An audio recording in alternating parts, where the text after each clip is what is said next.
Okay, Goofy, comparing yourself to others is a waste of time.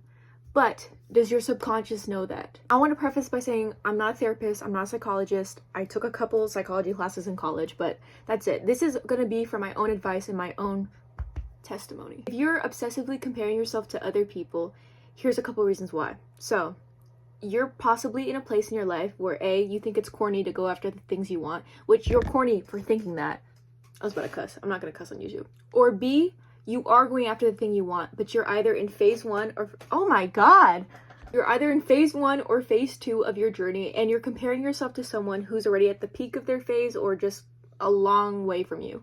But that doesn't mean that you're behind on your journey or you're not going to go to where you want to go, because there's been times where I really questioned things along my journey. For example, taking detours, learning random things. Those things have actually helped me in the long run, give me a different perspective and give me different skills that aren't necessarily something that you can transfer from just studying on YouTube or whatever. So if you keep finding yourself emotionally reacting to the trigger of wanting to compare yourself, and you're in a certain state of mind, here are the possible reasons. When you have an unconscious urge that goes unchecked, and you keep fulfilling it and feeding it, it becomes an unconscious habit. It's a pattern that you need to break. You're not emptying your jar. So what do I mean by this? For example, you have a jar. Okay, you have a jar. And in your jar, let's say, is all your repressed emotions. It's all of your childhood memories that you're forming into unconscious stories. It's every negative thought you ever had about yourself. It's your false identity, okay? And what happens is, the reason why this keeps coming up is because this jar is your subconscious. Your subconscious keeps telling you, take the things out of the jar. How do you take the things out of the jar, mister? I'm sorry. Well, so different things work for different people. Journaling, crying, affirmations, right? Visualizations. There's a lot of, tools that you can research online, but it really just depends on you. That's what I've gathered from most of my self-help resources and all that stuff, is it's really contingent upon your personal journey and your personal personality. Now, when you start taking things out of this jar, thanks. My fault. When you start taking things out of this jar, you have to replace it with something new, right? So this goes with affirmations, working towards your goals, making plans towards your goals, possibly doing therapy. When you reroute your thoughts influence your behaviors, and your behaviors influence your actions, and your actions influence your patterns. So you can't keep living the same day over and over. You can't keep comparing yourself over and over and asking why nothing is changing, or asking why you keep feeling the urge to compare, because you keep feeding it and it keeps becoming a pattern. Forgot what we were talking about.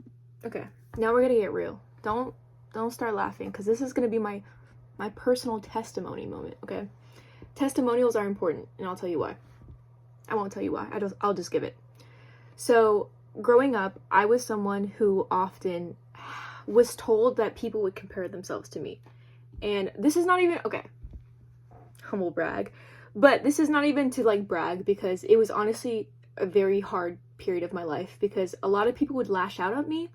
I mean, we were kids, so it is what it is, but it was really confusing to me, because you forget that having insecurity issues and comparing yourself to other people doesn't just hurt you. Because when you're insecure, you don't know the ways that you're unconsciously super mean. From the outside, obviously I lived a very privileged life. I was enrolled in dance, I did debate, I did all these things, and I really excelled at those things because my home life was not it. So, during this period of my life, a lot of people felt justified in calling me names, getting in groups, and saying weird things about me, starting rumors. Anyways, when I was at my best, doing these things, getting dance awards, getting debate awards, it was only because that was the only thing that was my vice that I could pour myself into outside of the things that I was going through. So it was a mode of escapism for me. I was really struggling mentally and emotionally. I had the poorest self-esteem, but I had all these external rewards. So I'm telling you, even when you're someone who's at the top, and by no means did I think I was the best, but I thought I did pretty well for myself. It doesn't automatically mean that you're going to be happy. Oh my god, we're getting real. Okay. When you label someone's life as perfect, or when you slap a sticker on someone and say, oh, well, everything's perfect for you, there's nothing that you could possibly be sad about, you do them and yourself a disservice. Because you take away the important lessons that are involved with that. Not only are you disrespecting someone's journey, but you're also disrespecting your own. All the things that took to get you to where you were, okay? There's people who made their first critically acclaimed movie at 50 years old. Stop thinking that failure is your end, because every time you think failure is your end, that's what it's going to be, because you stop trying. And when you stop trying, you stop living. Even if at this moment you can't find it in yourself to stop comparing yourself to others for you, at least do it for people you love. If you're comparing yourself to a relative or a best friend, it's not fair to them, because you don't even understand the ways in which you're unconsciously projecting onto them. And you don't know, you know my name, not my story. So goofy. You know what's wrong, you know the symptoms, you know the roots, you know the triggers. But how do you get over this? Because it's not an easy pattern to get yourself out of. Take some time and distance yourself from your triggers. So for example, if you keep comparing yourself to a model, block them. If you keep watching a show and you keep getting discouraged because you're not a director, stop watching the show, at least for a little bit, and start putting more energy into things that you love. For example, like yourself, like passion project, just do something. Because it's often said before, right? An idle mind is the devil's playground. For every time you compare yourself, give yourself 3 affirmations. You can do this on the reminders app. You can get an app to do it. You can do it yourself if you're not lazy, but just kidding. But just do it so that it becomes a habit. Again, I want to preface, your ego will attack any affirmation, especially when you start. Your ego will go, this is stupid, this is corny, blah, blah, blah. My last thoughts is, remember, even the world's most successful people, the world's most beautiful people, have compared themselves to others or have downgraded themselves. For example, I know Audrey Hepburn, she said a lot in interviews that, you know, she wished she looked different, which is like insane because that's Audrey Hepburn. But obviously, you are your own biggest critic, okay? So even when you think of someone who's successful, have comfort and know that they've doubted themselves before. They've thought negative thoughts about themselves. Ow. They've been jealous before, okay? You are not unique in the fact that you're universally human.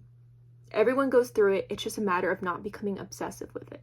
And eventually, you'll find that you're at peace. Don't just think it. Don't just listen to this video. Do it, okay? My face is really tea right now.